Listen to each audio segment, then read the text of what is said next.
श्रेष्ठ गजानन महाराजांच्या प्रगट दिन सोहळ्यानिमित्त या ठिकाणी भव्य आणि दिव्य अशा रामकथेचं आयोजन।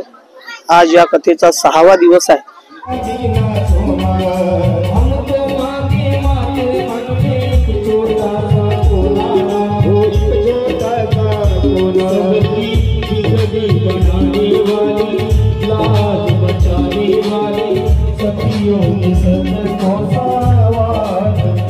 आणि 2100 म्हणजे 2100 दीपांची महाआरती नुकतीच या ठिकाणी आता 7 वाजता झाली। या महाआरतीला सर्व मंडळी उपस्थित होते आणि आजचा हा 6व्या दिवसाचा जो विषय आहे श्रीराम कथेचा, की रामकथेमध्ये रावण जी येत आहेत, ज्यांच्याकडे सर्व श्रीमंती आहे, श्रीमंत आहे, विद्वान आहे रावण, पण त्या रावणाच्या मनामध्ये कुठेतरी वाईट भावना निर्माण झाली आणि प्रतिशोधाच्या माध्यमातून रावणजी सीतेला हरण करून नेतात। त्या सीतेच्या हरणानंतर एखाद्या स्त्रीवरती जरी अत्याचार होत असेल तर राम कथेतली, राम युगातली गिधाड, ज्याला जटायू नाव म्हणतात, ते गिधाड सुद्धा सीता मातेच्या रक्षणासाठी प्राण जाईपर्यंत रावणाशी युद्ध करतात। हा विषय आजच्या कथेमध्ये आहे।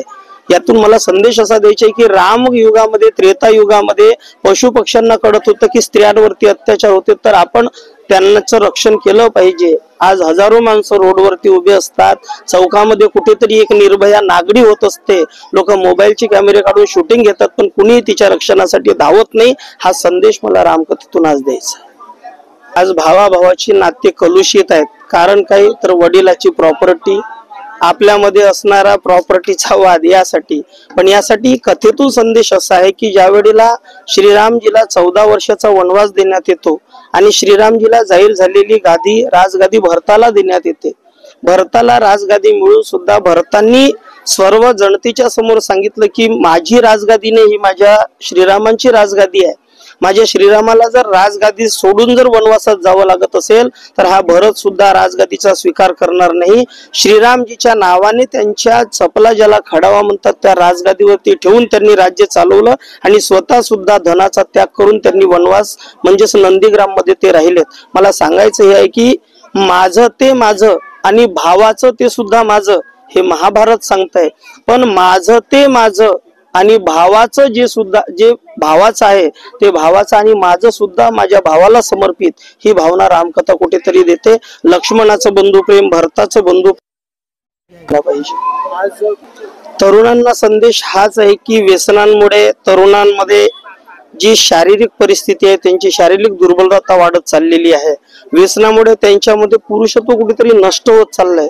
या कथेच्या माध्यमातून संदेश हाच असेल की बाबांनो, निर्व्यसनी व्हा।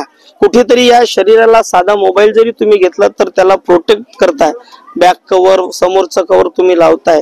डिझेलच्या गाडीत जर पेट्रोल टाकलं तर गाडी खराब होत असते आणि एवढी सुंदर शरीररूपी गाडी आपल्याला मिळाली, याच्यामध्ये नको तर जो तुम्ही जे टाकलं तर तुमच्या शरीराला कुठेतरी अपव्यय होईल आणि याचा परिणाम तुम्हाला समोरच्या काळात दिसेल।